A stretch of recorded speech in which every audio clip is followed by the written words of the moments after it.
Oh ya Pak, ini untuk final deliverable-nya nanti kita akan memastikan bahwa omset Bapak akan naik 10% sekitar segitu Pak. Oke, tapi sebelumnya akan saya pertimbangkan dulu ya. Soalnya saya mendengar info yang kurang baik dalam perusahaan ini. Waduh, permisi Bu. Wah, sebentar ya Pak. Ya. Oh my god, kamu tenang dulu ya Manda. Nanti untuk ini jangan dibalas dulu DM-nya. Terus nanti kamu adakan rapat di Zoom meeting bersama teman-teman yang lain begitu ya. Baik Bu. Pak, nanti ini akan saya follow up di Zoom meeting dan juga WhatsApp gitu ya Pak. Untuk sekarang mungkin dicukupkan saja ya. Oke, baik. Terima kasih ya Bapak.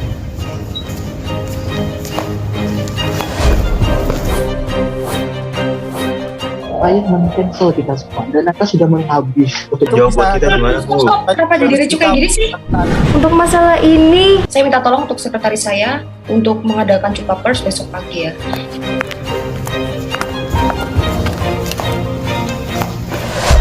Mohon tanggapan Anda seputar seandainya yang baru terjadi. saya berhak untuk dari diam perusahaan dan nanti langsung yang saja di dirasakan. pengadilan saya akan mengikutinya dari awal sampai akhir. Dan kalau misalnya ada orang yang akan menyebarkan si G ini nanti akan dilaporkan oleh polisi ya. Iya, baik.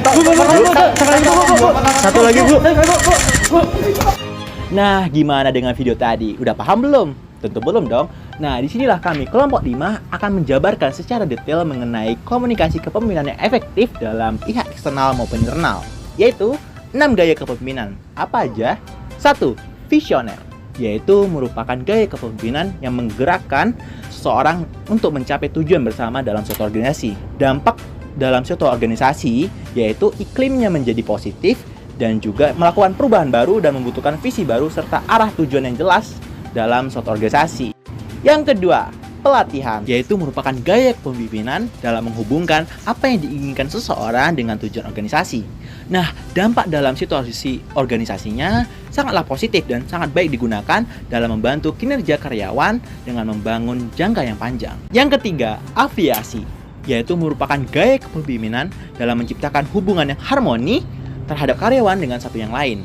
Nah, dampaknya lumayan positif dikarenakan dapat menyembuhkan keretakan antara satu dan lain dan juga dapat membangun koneksi yang lebih baik terhadap sesama tim. Yang keempat, demokratis, yaitu merupakan gaya kepemimpinan dalam menghargai masukan karyawan untuk mendapatkan komitmen dalam suatu partisipasi. Nah, dampak dalam situasi organisasi yaitu positif. Hal ini sangat sesuai untuk membangun dukungan dalam mendapatkan hal yang berharga dari pendapat karyawan-karyawan. Yang kelima, pengaturan kecepatan. Gaya kepemimpinan ini yaitu untuk memenuhi tujuan yang menantang. Hal ini sering sekali negatif dikarenakan pemimpin yang buruk dalam mengeksekusinya. Nah, hal ini paling sesuai dalam mendapatkan kualitas yang terbaik dari motivasi dan tim yang berkompeten. Nah, yang terakhir nih, yaitu gaya memerintah. Hal ini untuk memenangkan rasa ketakutan dan juga memberikan arah yang jelas dalam situasi yang darurat. Biasanya hal ini berdampak sangat negatif karena sering disalahgunakan oleh banyak pemimpin. Hal ini paling sesuai jika dalam keadaan krisis dan dalam melakukan perubahan haluan serta menangani karyawan yang bermasalah. Nah, selain mengenai 6 gaya kepemimpinan tadi, dapat disimpulkan bahwasanya suatu organisasi dapat menggunakan salah satu gaya kepemimpinan tadi jika sesuai. Namun, jika kita ingin berinteraksi atau berbicara terhadap audiens internal dalam melakukan perubahan besar, seorang pemimpin harus memiliki gaya kepemimpinan transformasional dan harus memperhatikan 3 detail ini. Yang pertama, keaslian dan kredibilitas, yaitu memiliki kredibilitas yang dapat dipercaya oleh karyawan. Kedua, kecerdasan emosional. Seorang pemimpin harus terampil dalam memahami dan memfasilitasi pemahaman karyawan. Yang ketiga, kemampuan pendampingan dan pembinaan. Seorang pemimpin harus memiliki strategi dan rencana khusus dalam melakukan pembinaan dan pendampingan di seluruh organisasi mereka agar terciptanya perubahan dalam karyawan lebih dari sekedar permukaan. Nah, selanjutnya bagaimana sih mengenali peran strategi dan budaya dari komunikasi karyawan? Selanjutnya akan dikupas tuntas oleh teman saya yaitu Ibriza. Check it out. Baiklah, materi yang selanjutnya adalah Recognizing the Strategic and Cultural Role of Employee Communication. para pemimpin transformasional perlu menyadari pentingnya menjaga komunikasi yang baik dan terintegrasi di internal organisasi. Hal ini untuk membentuk budaya positif di dalam sebuah organisasi. Karena perilaku para pemimpin-pemimpin transformasional inilah yang nantinya akan mempengaruhi budaya organisasi. Budaya organisasi transformasional sendiri harus menanamkan sense of purpose, komitmen jangka panjang, dan kepentingan bersama. Dan Edgar Schein dalam bukunya Organizational Culture and Leadership mencatat ada 6 mekanisme penyematan primer dan 6 sekunder, di mana para pemimpin menanamkan budaya dan dalam sebuah organisasi yang tertera di sini. Nah, semua mekanisme ini menunjukkan budaya seorang pemimpin dan organisasi yang dipimpinnya. Sebagai contoh, pemimpin yang kantornya terletak di lantai teratas serta memiliki asisten pribadi sebagai penghubungnya, biasanya budayanya agak formal dan hierarkis. Sebaliknya, jika kantornya berada di tengah-tengah karyawan lain, biasanya budayanya lebih informal dan lebih fleksibel.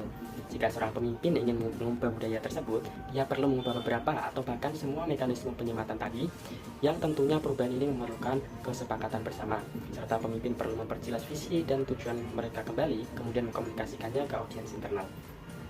Nah, semua komunikasi karyawan dapat dan harus mencapai 5 basic objectives berikut. Yang pertama, mendidik karyawan dalam budaya, visi, dan tujuan strategis organisasi.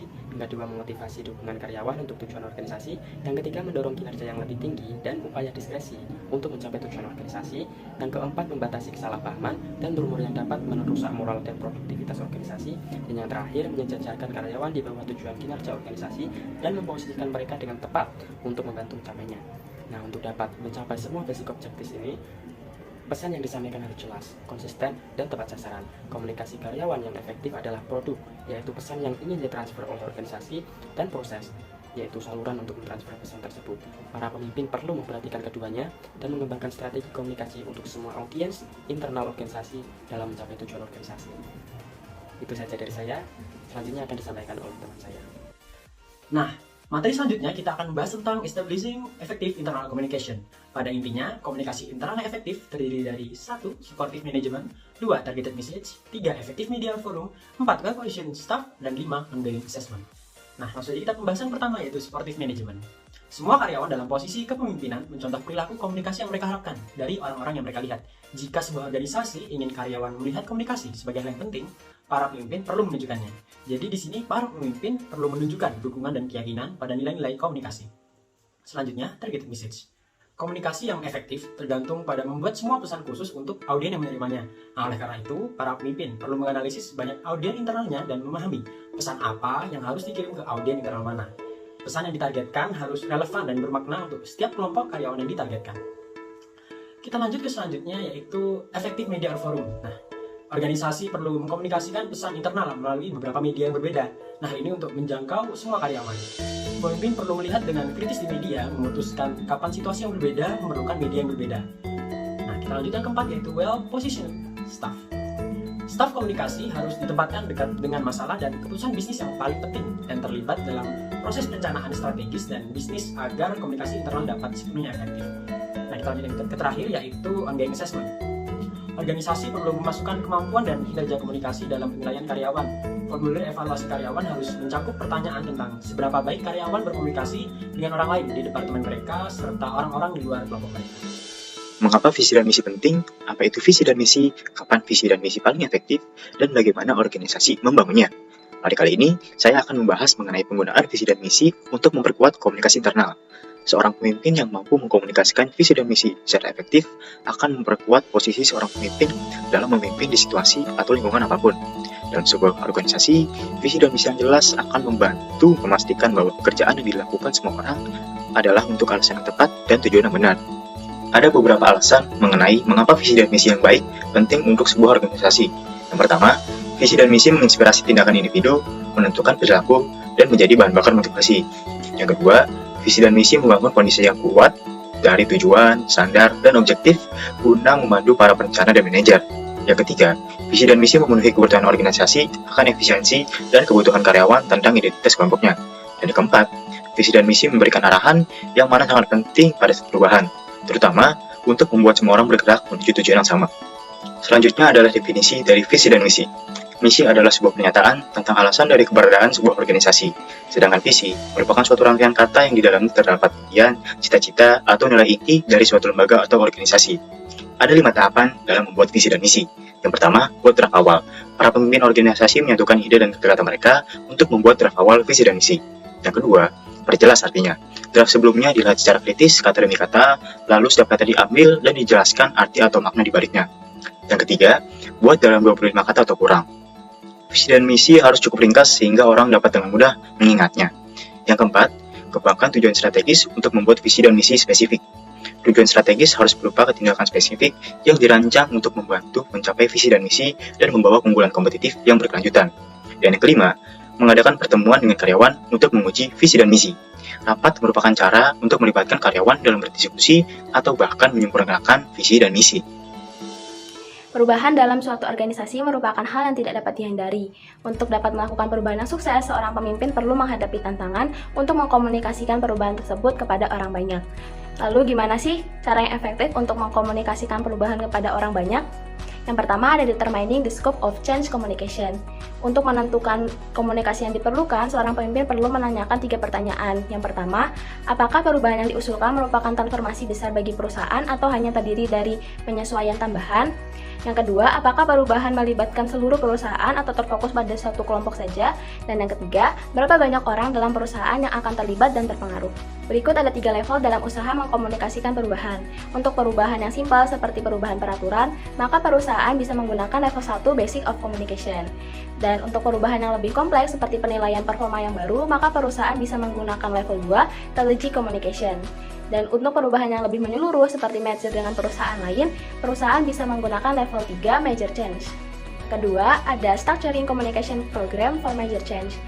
Terdiri dari 3 tahap. Yang pertama yaitu Design Change Communication Strategy and Plan. Merupakan proses mengembangkan strategi komunikasi yang akan digunakan. Dan jika dirasa terlalu sulit untuk melakukannya sendirian, seorang pemimpin bisa membuat tim untuk membantunya yang biasa disebut dengan Change Communication Team atau CCT. Yang kedua yaitu ada Launch and Communication and Ensure Employee Understanding.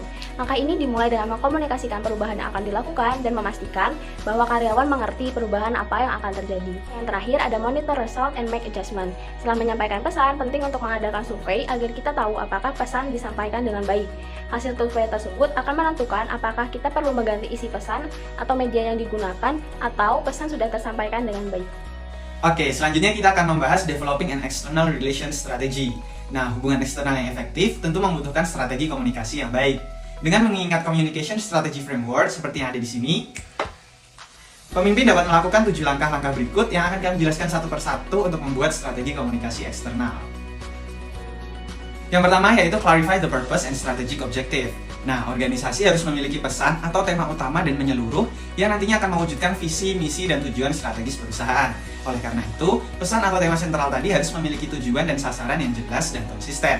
Untuk menghindari kebingungan publik, karena pesan atau tema tadi akan menjadi landasan pesan khusus dalam proses perusahaan melakukan hubungan eksternal.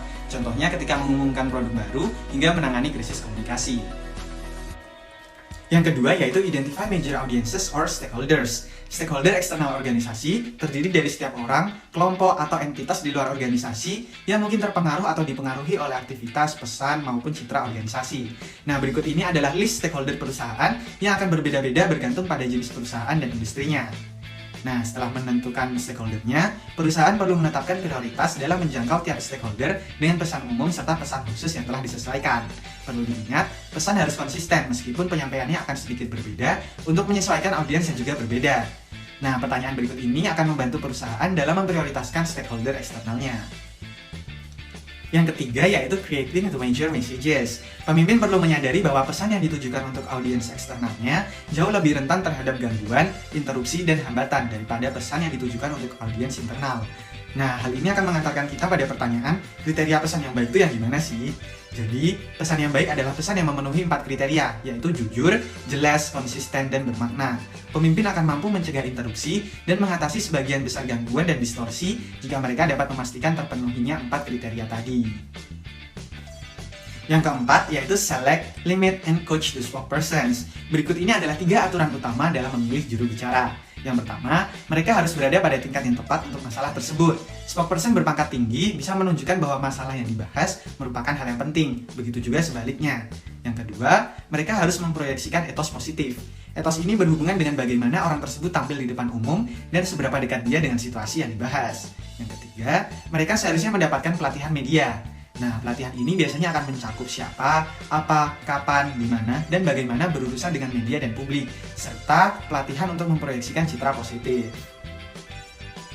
Yang kelima yaitu establish the most effective media or forums. Sebuah organisasi akan sering menggunakan berbagai media yang berbeda untuk menjangkau khalayak eksternalnya.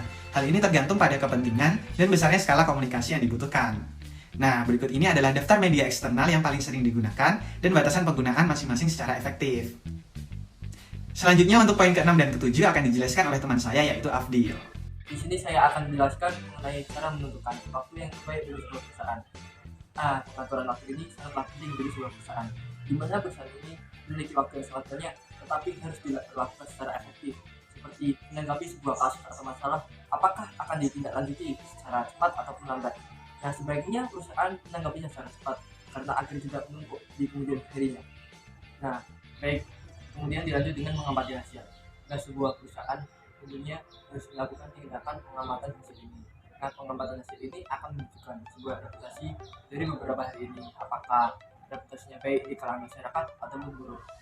Nah, banyak faktor yang bisa kita lihat untuk melihat apakah reputasinya baik atau buruk dengan melakukan sebuah survei. Surveinya bisa berupa platform media sosial yang sudah marak di kalangan masyarakat ini, seperti Telegram, Instagram, dan Twitter. Baik, kemudian saya akan menjelaskan bagaimana sih cara meningkatkan dan mempertahankan sebuah reputasi yang positif. Nah, di perusahaan besar maupun perusahaan kecil, reputasi ini tentunya sangat diperhatikan dan perlu diawasi. Nah, mengambat demikian, karena apabila reputasi sebuah perusahaan sudah dipandang baik oleh masyarakat, tentunya akan mendapatkan nilai plus di berbagai masyarakat. Nah, namun sebelum melewati hal itu, perusahaan mengalami banyak tantangan ataupun faktor yang menjadikan naik turun sebuah perusahaan. Nah, faktornya itu bisa dimulai yang awal, yaitu dengan komunikasi sebuah internal atau eksternal yang kurang nyaman atau kurang leluasa. Terus dalam melayani hal pelanggan, apakah itu akan membuat pelanggan nyaman atau tidak. Nah, dengan ini ada beberapa langkah cara untuk mempertahankan dan meningkatkan sebuah reputasi bagi perusahaan. Yang pertama, melakukan sebuah kampanye untuk mempromosikan seluruh profil perusahaan. Kedua, melakukan tindakan ambisius untuk memperjuangkan produk dan beberapa komunikasi yang baik kepada pelanggan. Ketiga, menyaring aktivitas untuk pihak karyawan akan mendapatkan reputasi yang baik. Keempat, melakukan tindakan kepekaan terhadap lingkungan. Kelima, menunjukkan kewarganegaraan perusahaan. Dan yang keenam, melakukan sebuah tindakan internal dan eksternal yang baik dan bisa dipandang masyarakat itu menjadi tindakan yang patut ditiru. Nah, dari beberapa 6 langkah itu, dari sebuah perusahaan sendiri harus memiliki jiwa-jiwa yang proaktif dan komprehensif. Karena tidak semudah itu perusahaan untuk melakukan sebuah tindakan itu. Nah, tidak dipungkiri juga setelah kita menjelaskan beberapa 6 cara langkah itu, sebuah perusahaan ataupun organisasi tentunya harus mempraktekkan semuanya, tidak hanya dari pemimpin atau kalangan atas, namun dari sebuah karyawan ataupun dari karyawan yang lain. Reputasi merupakan aset yang sangat penting bagi setiap perusahaan.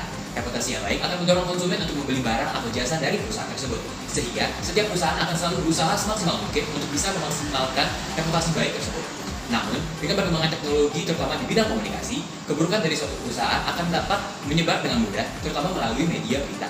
Oleh karena itu, setiap pemimpin dari suatu perusahaan harus mengetahui mengapa media ini penting, kapan harus berbicara dengan media, dan bagaimana menyampaikan informasi melalui media berita. Media berita dapat memberi dampak yang besar jika ditangani secara efektif. Perusahaan dapat memanfaatkan media untuk menjalin hubungan dengan masyarakat luas, terutama saat promosi. Lalu, kapankah saat yang tepat untuk berbicara melalui media berita? Untuk menjawab pertanyaan ini, setiap perusahaan harus mengetahui beberapa hal. Yang pertama, apa yang akan diperoleh perusahaan dengan berbicara kepada media? Yang kedua, apakah informasi yang akan disebarkan dapat memberi efek negatif? Yang ketiga, apakah reporter yang akan meliput memiliki reputasi pemalsuan berita? Dan yang terakhir, apakah liputan tersebut akan menghasilkan minat positif tambahan bagi si perusahaan tersebut? Nah, setelah mengetahui saat yang tepat untuk berbicara kepada media, orang yang mewakili perusahaan dalam wawancara harus mempersiapkan diri terlebih dahulu. orang yang diwawancarai harus menguasai informasi yang akan disebarkan dan juga berpakaian rapi dan tampil dengan percaya diri. Selain itu, orang tersebut juga harus mengembangkan skill publikasinya dan berlatih sebelum wawancara. Pada saat diwawancarai, orang yang mewakili perusahaan tersebut harus menerapkan aturan komunikasi efektif dengan media seperti berbicara dari sudut pandang kepentingan publik, menyatakan fakta yang paling penting di awal, jangan pernah berdebat dengan reporter. Jika tidak mengetahui jawaban dari suatu pertanyaan, cukup katakan saya tidak tahu dan saya akan mencari tahu tentang hal tersebut. Dan yang terakhir, katakan saja hal yang sebenarnya dan tidak perlu untuk melebih-lebihkan fakta. Setelah wawancara, pastikan untuk meninjau ulang berita yang akan dipublikasikan sehingga tidak terjadi kesalahpahaman ataupun pemalsuan berita. Setelah kita mempelajari bagaimana menciptakan strategi hubungan eksternal yang baik dan seberapa penting sih reputasi bagi suatu perusahaan. Nah, pada kali ini aku berkesempatan untuk menjelaskan ke teman-teman gimana kalau misalnya krisis komunikasi ini sampai kejadian di perusahaan kalian. Gimana step-stepnya dan juga bagaimana menanggapinya. So, kita akan bahas di sini. Pertama-tama kita harus mempersiapkan dan juga antisipasi dengan menyusun rencana krisis komunikasi yang bersifat umum. Jika sudah kejadian nih krisis komunikasinya, kita juga harus selalu meresponnya secara sigap dan juga cepat. Yang kedua adalah mengerti audiens kita itu siapa dan juga melihat dari perspektif mereka. Nah, hal ini tuh penting ya untuk dilakukan untuk meyakinkan mereka kembali untuk kembali percaya kepada perusahaan kita. Maka dari itu kita juga harus memilih orang-orang yang tepat dalam menanggapi hal ini. Yang selanjutnya adalah saat diberi kritik nih dan juga saran, kita harus menerimanya dan juga coba untuk meningkatkan value perusahaan kita. Misalnya dari sisi sosial media. Nah, kalau misalnya sosial media dari perusahaan kan misalnya ada web ya. Nah, karena saat terjadinya krisis komunikasi itu pasti banyak reporter dan juga banyak media yang mencari informasi, maka kita harus memastikan bahwa medsos kita adalah informan pusat untuk menghindari hoax dan juga isu-isu yang beredar. Nah, yang keempat adalah selalu mengecek rencana krisis komunikasi agar selalu relevan dengan keadaan kita sekarang ataupun nanti. Dan yang terakhir adalah selalu mengevaluasi setiap kejadian krisis komunikasi yang sudah terselesaikan. Nah, tadi adalah untuk menyelesaikan krisis komunikasi di suatu perusahaan.